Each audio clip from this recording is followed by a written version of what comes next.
How you doing, everybody? Good Thanks for afternoon. stopping by and joining us today for another edition of Rollin' Over the Hill on the Live to Roll channel. Today's show topic is being an incomplete spinal cord injury.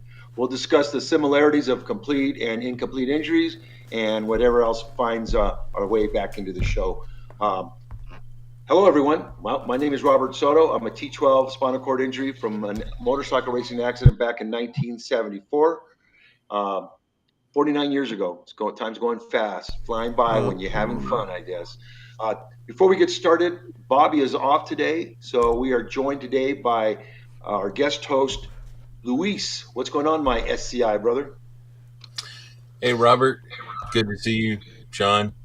Uh, my name's Luis. I've been injured for 43 years. I had an industrial accident where I was shot off an oil rig, and that's left me a L3, L4 incomplete. And it's been 43 years.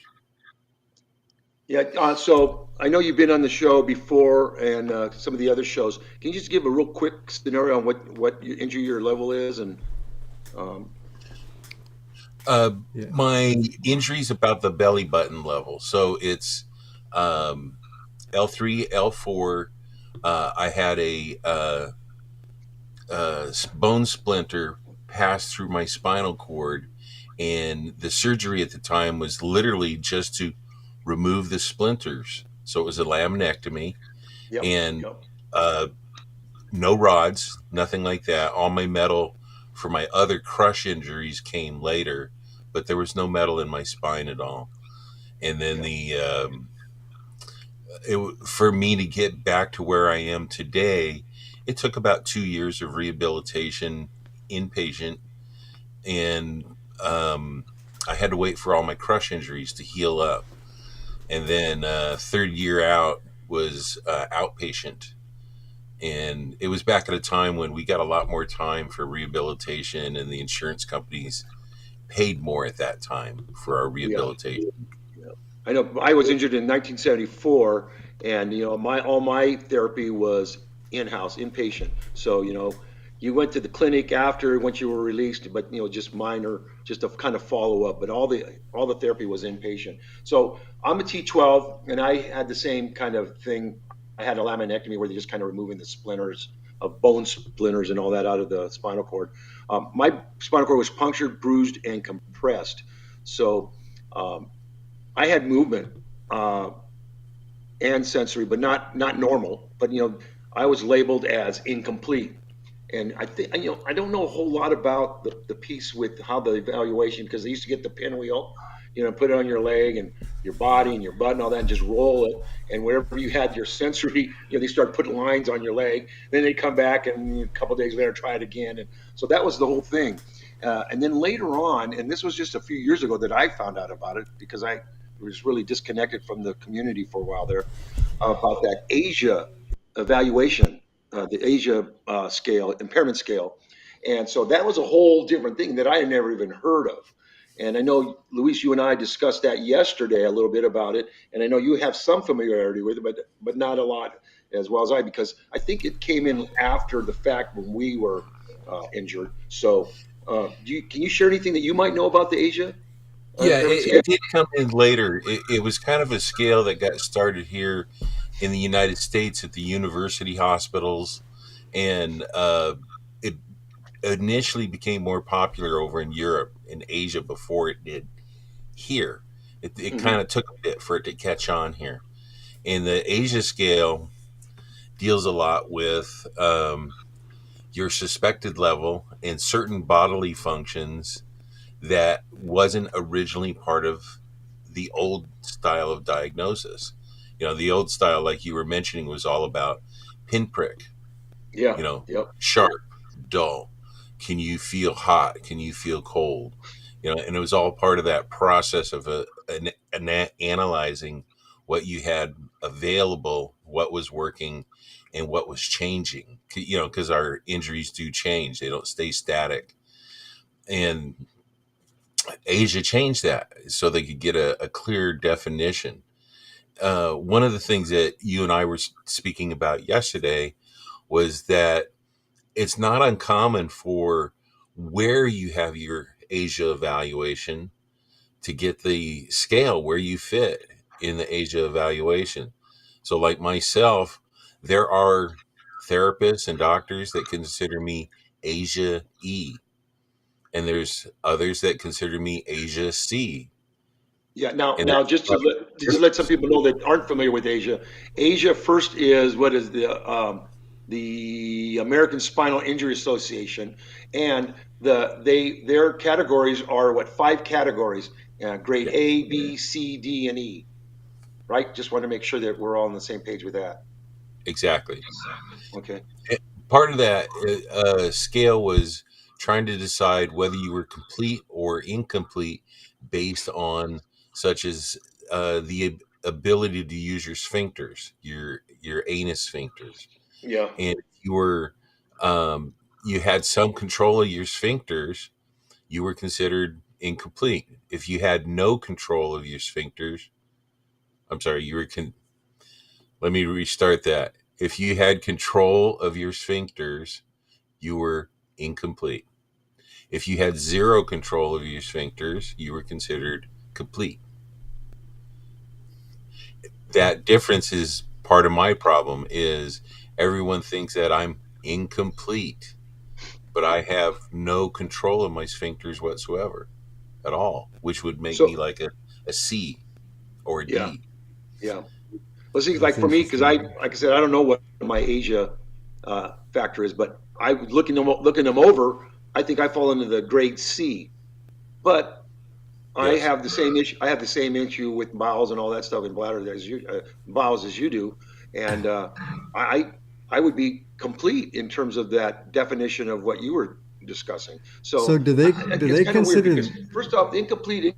I uh, primarily used to go by if you had movement below your level of injury or sensory below your level of injury. that's what Obviously, I was gonna say.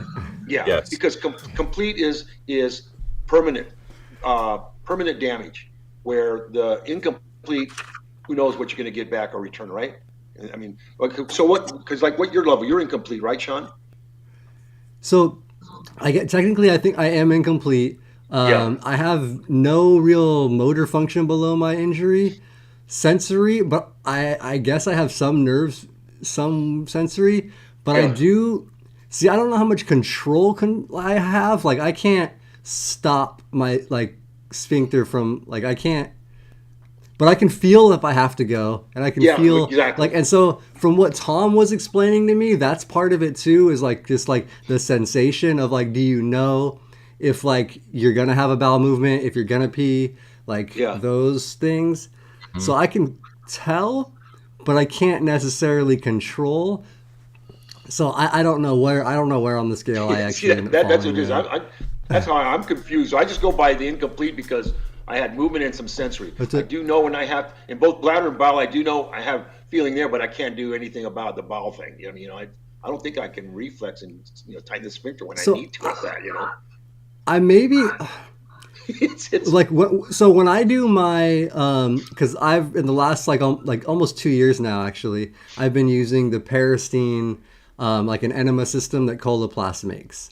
mhm. And I have to use that because like a normal enema doesn't work because like I just can't hold the water. The Yeah. Parastene has a balloon that helps hold it in there. But even with that balloon, water still tends to come out and around. But Hmm. I have found that over these like time, and it doesn't work all the time. So I guess it just depends how my body wants to work with me or not. But Yeah. with breathing, with controlling my breathing and like almost going into like a really, really relaxed state, like I can kind of keep that from opening as much until we take it out and I'm ready. Yeah. Like, so I don't know if that's considered control or not, if that's enough. Like, I don't know. I honestly don't. I don't know if that's more of my breathing and I'm just relaxing my body enough, or if I'm actually doing anything to control the sphincter. To be honest, I have Yeah. no idea what's Well, exactly. well, yeah. And like the thing is because I get it with the differences of uh, incomplete versus complete, but for all of us, spinal cord injury, there's always the bowel and bladder issue, and of course that's what we kind of zeroed in on today, right? I mean, Mhm. that's what the thing is all about. But How do you know? I mean, is the Asia impairment scale is what they use all the time now? Is that kind of the standardization of it? I mean, My, I don't know I much about it, think. other than what I've read recently. my experience, they're still using both scales. They're using the old scale of complete versus incomplete and levels, and they're using also Asia scale. A lot of that, I think, comes down to the director or the doctor of that SCI unit and how they were taught at the university level which to use. You see, the Asia scale is being used more and more here in the States than it has in decades. Is that Yeah, when we because it go was to certain rehab centers, we hear it being yeah, used quite yeah, because frequently, not all the time. it's primarily intended to be used as a standard evaluation, right? Yes, Okay, a standard evaluation to give them a. I'm trying to think the right phrase here. A baseline, yeah, to give okay, them a baseline evaluation, and in that baseline, the thing that we constantly have to remind users about is your prognosis, your diagnosis when you first get injured is not written in stone. So whether it's the yeah. Asia scale or complete or incomplete, this prognosis that we get, it does change. It can change in the first few weeks, Oh months, yeah, couple of yeah. years. I know I've been, my changes have happened over the years. I mean, from the beginning, year one to, I'm in the 49th year and things have, I finally kind of noticed something. I go, well, I got a little more feeling nowadays. So I don't know how long it's been, but I was looking at the grade C on the impairment scale, the Asia scale. So the impairment C is incomplete. Motor function is preserved below the neurologic level, but more than half of the key muscles below the neurologic level have a muscle grade less than 3. They're not strong enough to move against gravity. I think that's me. I have Yeah, my right leg and stuff works and I drive and stuff like that, but I still have my left leg. It has to be, I have to have a long leg brace. I need crutches and braces because I don't have the stability with my level of injury. So it's kind of, I just, because for more familiar, I want to be more familiar with it. I would have liked to have had, with me being incomplete, I would have liked to had a test, an evaluation like the Asia scale at the beginning, and then be curious to see what it would be now, See, 49 years later to see. I think they actually did give me an Asia test when I was in rehab back at Hmm. Northridge 19 years ago. Hmm. So I actually kind of want to go find my old paperwork and see if there is an Asia scale in there. And Yeah. same, I would be really curious to go get tested again, especially maybe coming like next January when I hit my 20-year mark to Yeah. get like to see kind of Yeah. what To my see. evaluation changed Yeah. over because I know my sensory has changed over the 20 years for Yeah. There's sure. no The doubt. 19 Same years. here. So Same here. So like Luis, okay, because you're pretty much ambulatory. I mean, yeah, you use short leg or AFO braces, but you don't need them. I mean, because I've seen you walk without them and stuff like that. So yeah. for you, Actually, for me, you and you'd be Shawn have completely. never seen me walk with AFOs before, Yeah. and uh, that's to my detriment because actually, I should be wearing braces. I need braces legitimately because you know me, I walk like a drunken duck, and it's not pretty. Yeah. But having that sensation is great, but it's a mixed bag as well. So um, I feel a lot of things that you would think that someone with paralysis wouldn't feel because of the sensory paralysis. I still feel a lot of that. People will ask me, well, what is if you could describe what your sensation looks like, I tell them it looks like the spots on a leopard because I have Mhm. literally spots on my legs where I feel nothing, and then other spots where I can feel either something or everything. Yeah, and that's it's because crazy. that's why you had the laminectomy, right? Because there was parts of the spinal cord that had punctures or whatever they were, and that's why they have to clean out Exactly. the bone pieces. Yeah, that's kind of like what I had. Mine was punctured, bruised, and compressed, as I said. So the puncture was kind of the sever part. That's something that I would have never gotten back. And Yeah. some of the bone pieces that went in there, so those I won't get back. So the compression and bruising, all that, obviously that heals over time. I assume so. Uh, Well, but there's basically you have a sever, and yeah, severs in the spine are yeah, not. yeah. It's Are like those are the 99%. permanent? They're Those are not coming permanent. back. Yeah, yep, And then you have what's called a stretch, where the yeah, nerves can literally stretch. Those can kind of be 50-50, where you have a bruise, they can be 75-25. yeah, yep, But there's still no guarantee, even though it's 75-25, there's no guarantee that'll come back. It yeah. depends on the severity of that bruise. Right, right. Because I do have the spottiness and sensory too. Like my right leg, I have some, I can feel pretty much off and on, below the knee, above the knee. But on my left now, which is my worst side, um, I can't feel, I feel dull sensory, but there's a spot on my foot, like in my arch, that I have a little spot there where I can feel. And so, Yeah. most of my sensory is dull sensory. I can't tell between hot and cold or pain. So Hmm. I was just reading here what Paul said about the sensation counts on the Yeah, I was ASIA gonna scale. put that one in there. Yeah, yeah. So he's pretty much familiar with that. What's involved with that? And he says you can take them online. There's an Asia scale online you can do yourself. It's pretty self-explanatory. Yeah, So maybe I'll go on there and try that, Paul. Yeah. yeah, There's definitely. also a I'm lot going to of try. I want to YouTube try it myself, videos and just to see where I'm and at. websites that describe and explain how Asia scale works. And each of us should take a little time to understand that for ourselves and how it applies to each of us. Yeah. Oh Yeah, yeah.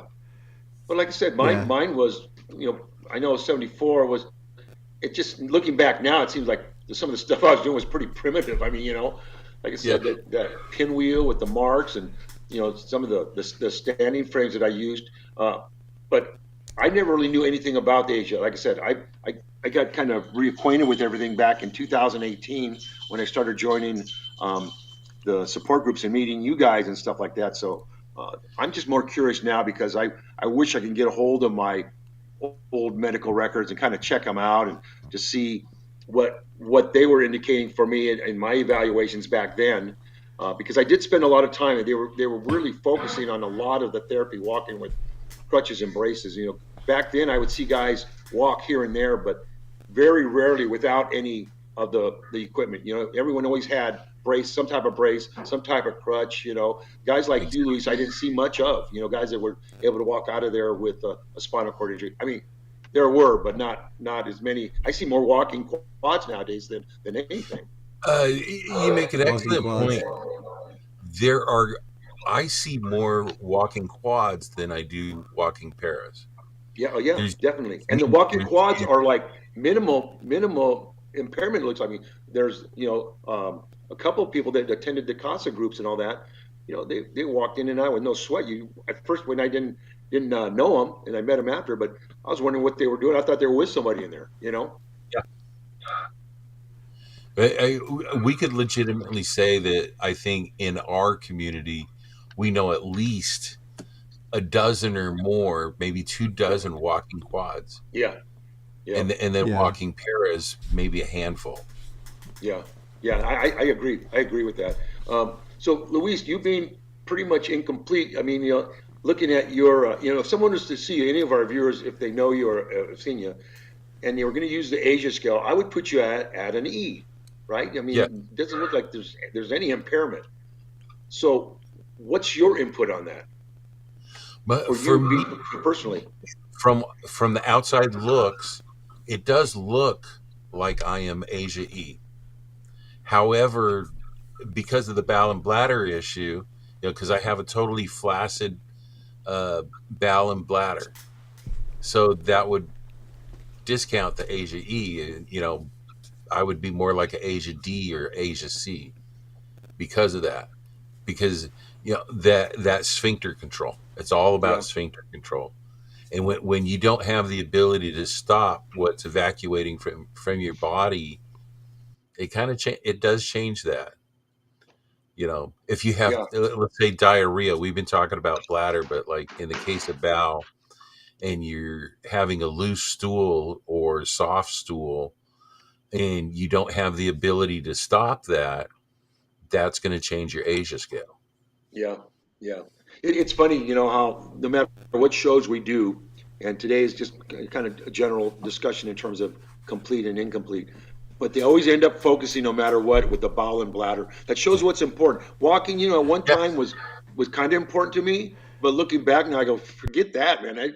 The bowel and bladder would have been the best thing for me. But it's funny how no matter what topic it is, it always circles around because that's the similarity between complete and incomplete. You can be an incomplete and still have the bowel and bladder issues that a complete has. So I mean, yes, it's again, like you said, it's just how the injury is, how the the vertebrae pieces are in the embedded into the spinal cord or whatever. But see, for me, that was because when I first had my laminectomy, the doctor said that my bladder should be fine. He didn't say much about the bowel thing, but I was still yeah, pretty fresh at it, and it was the bladder that was an issue then. And so when it was a hard time for me to void, they had to cath me. He was a little surprised because he thought that my bladder should have been okay, and I don't think he had a problem with that, but I think he was expecting me more to have the bowel issue, which I do, and I've always had that. Despite how ambulatory I was and how much sensation I was getting back, my bowel program was the issue always, and still is today. The older I get, even though I kind of getting a little bit better handle on it, but that's been the issue. The bladder I can deal with. I know when I have to go and things like that. yeah, I started using catheters probably 10, 12 years ago, which helped me a lot. But now I'm going through the whole process with bladder infections, UTIs. And again, everyone has that, whether you're complete or incomplete. You're going to have because like you don't use catheters, right, Luis? that's correct. I do not use Yeah, cath. yeah, And since rehab, for those of you that don't know, Robert and I actually went to the same rehab hospital, and we had all the same rehab doctors. Now, as Robert was getting ready to leave the hospital, I was still a year or two before I went to the same hospital. yeah, So there was a little yeah, gap there, but all yeah, the same people. My bladder, I use what's called Crede and Valsalva to evacuate my bowel and bladder. And so when you, I do that process, I actually empty my bowel and bladder at the same time. yeah, You know, I'm yeah, using strain, I'm using movement, and I rock back and forth, I yeah, rock side to side, and then I manipulate my back and press against my back and against my stomach in a downward motion and strain because I still have all my core muscles, my stomach muscles, and everything still work. I can push internally and evacuate my body. yeah. And I do So both at the same time. And I have very little residual. So, over the 43 years for me, I hate to say this, it makes people, darn you.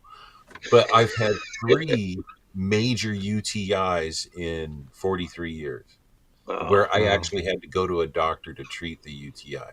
yeah. Yeah, see, for me, I'm getting into more and more as I get older. It seems like so. I have a urology appointment next weekend. I haven't had a urologist, so I'm going to a urologist now and kind of see what's going on with that. We were talking about earlier also about being too incomplete. What do you mean by that? What's your take on that? Uh, there's a little bit of a stigma where it's not as bad as it is to. It's not as bad today as it was back in the day. So back 40 something years ago, um, if you were a walking SCI, be it quad or para, you were outside the loop. You were the redheaded stepchild, and um, people didn't like you because you could walk. And I dealt with a lot of that early on in my injury.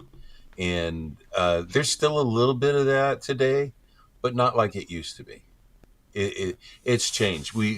we've become more accustomed to seeing people that can walk with a spinal cord injury, and learning that even when you are an incomplete walker, you still have a lot of the same problems and issues with someone who's a higher level and complete or more complete. You know, Yeah, so yeah, that it's a little bit of a social, cultural thing in our spinal cord injury community. yeah. What about the public? Do you ever have any issues with you parking and handicap parking, or I All can the anything? get. time, Yeah, all the time. So frequently I get spoken to by people out in a parking lot who say, you should really save that for someone who really needs it. you know and even when I'm in my wheelchair, because they're like, you're too big, you're too strong, you don't look like you need a wheelchair, you should give that wheelchair to someone else. I've been harangued at Walmart. Some little old lady wanted my personal wheelchair because she thought it was the store wheelchair, and I said, you can't have it. And things like that. And yeah, but of course, we like in our support groups, Triumph especially, we're always trying to explain people, you can't judge, you can't tell when somebody is a certain level. Some of us that have been around a while, someone who's a professional in the field, you can kind of guess what their level might be, but you don't know the total picture. You don't yeah, know when someone's using a prosthetic limb, a pacemaker, any number of things. So, like I tell people, these aren't wheelchair spaces; these are accessible spaces. yeah, yeah. Well, see, for me, because when I was ambulatory all the time, but you can tell. I mean, I was on crutches and braces. There was no hiding my disability. But Yeah, I can hide I, mine. yeah, yes, yeah, exactly. I wouldn't. You couldn't tell with me. There was no. You could. I had some disability. But it was the thing that I was going to get to is that a lot of people when I was um, walking in the hallways, with the therapist and all that stuff. I don't think it was uh, shunned on or anything like that. I think it was just that people were kind of saying, "Cool, Yes. you know, you're one of the lucky ones." But you know, I say lucky is you like guys like you that you don't even need stuff like that. I still had to go through the whole regimen, putting on the brace. I still do. I still wear my braces, even though I Yeah. don't use them as much walking or anything, but I use them to stand up and things like that.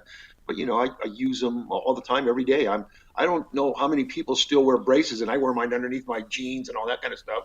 I mean, I see people now wearing them, and they wear them over the top and over the outside of their pants. And I see I, that. yeah, I've never done that. Mine are always kind of still hidden. And Yeah. so just like I said, I never been I've never felt that people are looking at, hey, what are you doing? Because my whole incomplete is different than yours, and you're incomplete. We're both. Oh, well, like I said, I'm not walking much anymore. But when I was younger, and my thing is, I overdid it on mine. Like I know you were telling me the story about how they told you to, regulate your usage of your walking, even though you're not using all the apparatus and stuff like that, and Hmm. your wheelchair, you blend them. For me, once I got up on the crutches and braces, I didn't use the chair much. I mean, I used it around the house once the braces were off, but I Yeah. walked and used the crutches as many times as possible. And over the years, sitting down and low spaces and all that, putting stress on the shoulders and all that, tweaked my arms, and that's what I'm paying for nowadays. But so yeah, I wish I could have known things like that. That was one of the problems that I created myself because I probably should have Hmm. realized it, but I just I wasn't involved with things after that. I hit the ground, went to work and all that stuff, and it kind of look back. I didn't look back on the disability community because I was moving forward with what I needed to do. And so now that I'm re-involved in all that with that, I wish I would have kind of listened because I there's a lot of things that you need to do, especially like you, how you're still, you're getting older in age and all that stuff, and you still have real good use of your body. I since day one, Dr. Perry, the physician that both you and I had, Yeah, said one thing to me: walk and roll. yeah, And I do walk and roll. I yeah, use my wheelchair as much as I walk. yeah, And because of that, I have not, a lot of us who use manual wheelchairs, we wear out our shoulders and our elbows and our wrists. Yeah, Well, SDI walkers wear out their ankles and their knees and their hips. yeah, Because if all you do is walk all the time, you're using your legs in a manner in which the body wasn't intended. You're compensating with other muscles to make up for the ones that don't work, and you end up wearing things out. So, like Dr. Perry told me, do both so that you can extend the longevity of your walking and your rolling. So that as you age with disability, you will be able to go farther and longer than somebody who does just one thing. yeah.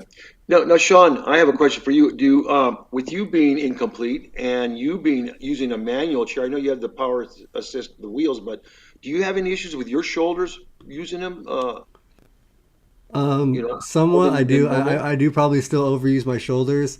Mm. But the power assist wheels do save me a little bit on that for sure. Um, because I did do a few years without them, and I Yeah, can tell you that in those few years, my shoulder pain was significantly higher yeah, than it is now. And just like I think I might have even done a little bit of damage during that time. Hopefully, not too much and too permanent, but yeah, no, that's one of the reasons I actually have guys because I play rugby and stuff, and a lot of the people that play rugby now will like almost talk crap and say things like because they're just using manual.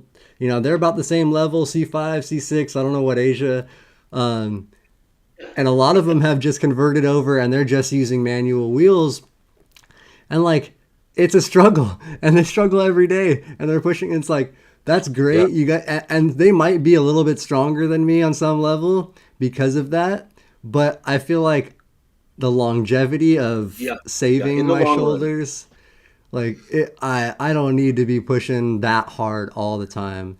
um Even Now, with the Sean, power assist I push a lot. yeah. Well, that's what I'm saying. That's what I'm getting at. And I just how's it affecting your shoulders?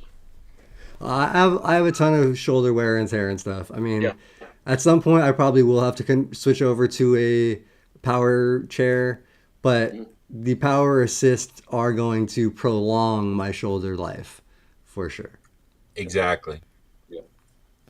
So, Now, Sean, you've been in the chair for 19 years.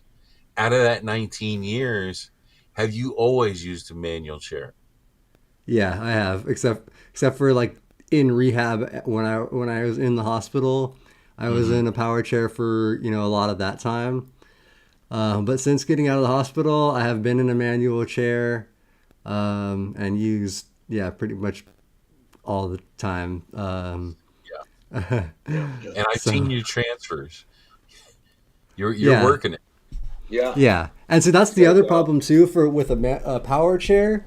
With the larger base of a power chair, it's harder for me to get into the position to do that transfer in and out of Yeah, power chairs. yeah, yeah. So Well, that's the one yeah, thing that when I do eventually wear my arms out or get to that point, um, yeah, I don't know. I'm gonna have to maybe have more care as well to help me with transfers and things.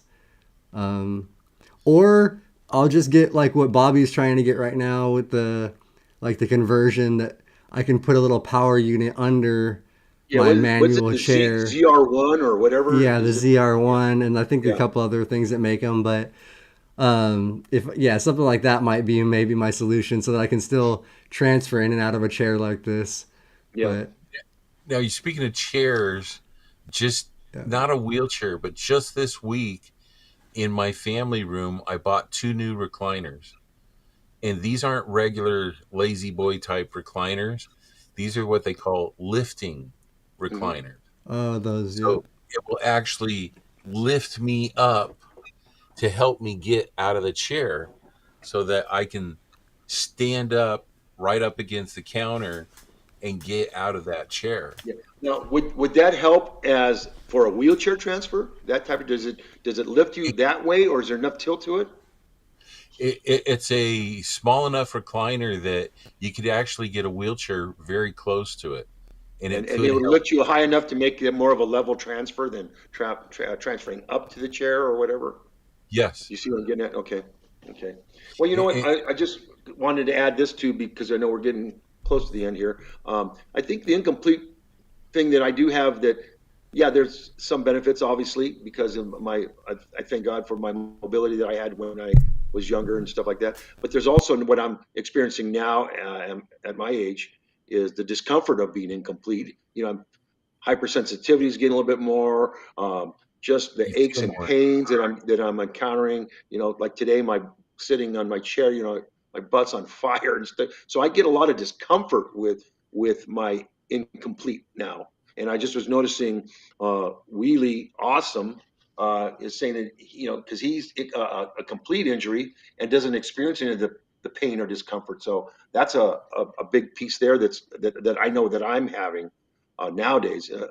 It just, Yeah, and that's why I had issues with pressure sores and things like that. I mean, because there's those spots that I don't feel, but it's on the borderline of where I can feel, and so it was always kind of dealing with the pain issue there when had to deal with those, and so I don't know.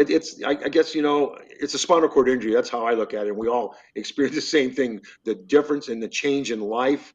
The cost for your medical care, your continued living in the long run, how much it's going to cost, and things like that. So I think the similarities there, obviously the incomplete, with the people walking and stuff like that. But I think what we all kind of show today is no matter if you're a walker or not, you all kind of we all kind of zero in on the bowel and bladder issues, which is the most important. It seems like all of us. I know yeah, there's a lot of higher levels out there and stuff like that, but we're all giving it our best shot. We're all here. We're all talking about it. So there are a lot of similarities, and I want to thank everybody for joining in today, and then just being part of the disability community, and Shawn for creating things like this.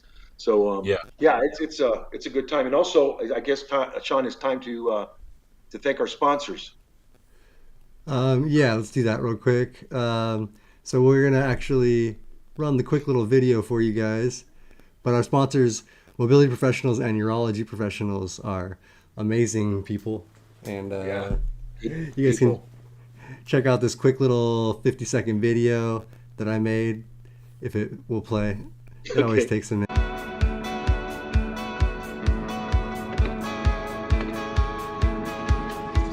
To grab the door. Hello. Hey, How are you? I'm good. How are Mobility you? Professionals is a Pretty good. medical supply company that services the Southern California area. They can help you out with custom wheelchairs, scooters, durable medical equipment, standers, any kind of commode or bathroom equipment, and they also do a lot of technical repair. They have an amazing staff that provides incredible customer service. They will take care of everything for you, for the insurance, doctors, therapists, and all that stuff that just makes your life so much more complicated. They're here to simplify and make things easy. Not only that, but they're also highly active in the local community. They're at a lot of disability events, volunteering, and servicing the community that we all love.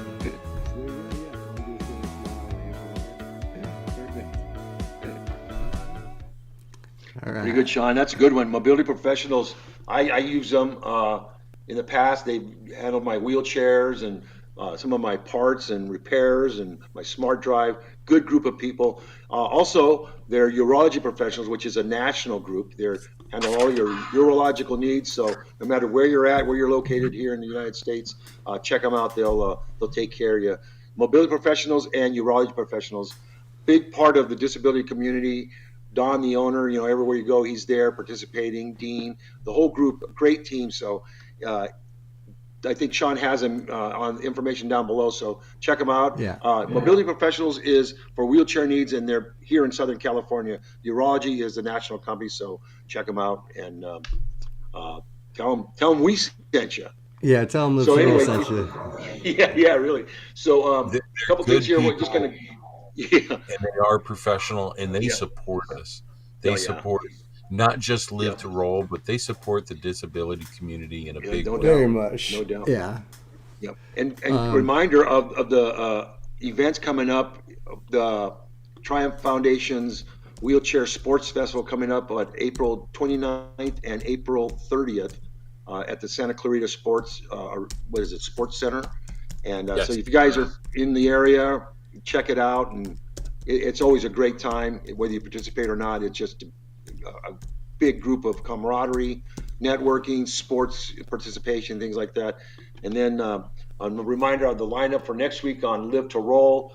Obviously, the granddaddy show of them all, Live to Roll Live with Bobby, Shawn, and Tom. That's Tuesday at 3:30.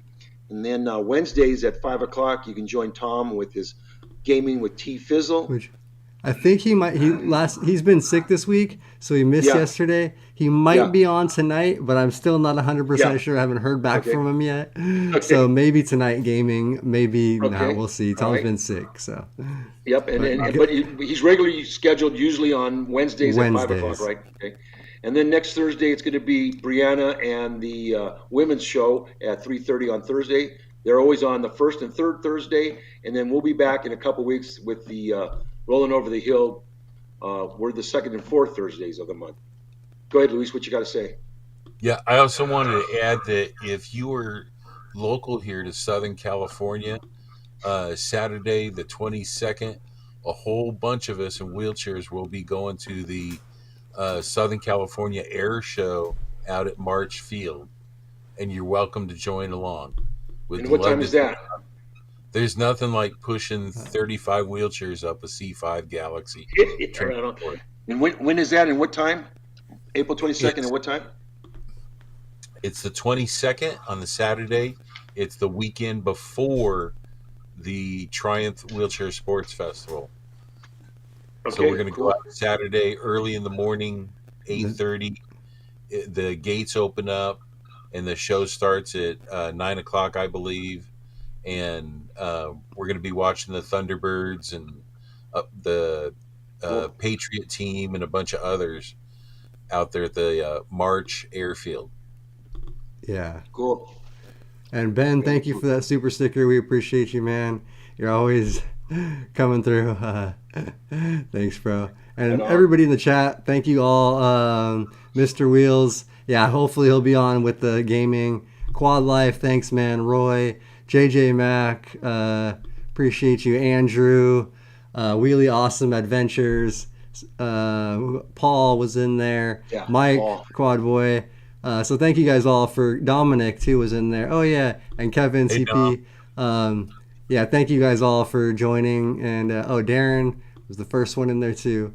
Yeah, so thank you guys. We appreciate you all for checking out the show and the chat. And like Robert said, we got shows on Tuesday, Wednesday, Thursday, all week long. Lots of different content. We've been uploading shorts and stuff, Instagram Reels. So follow us on all the social medias.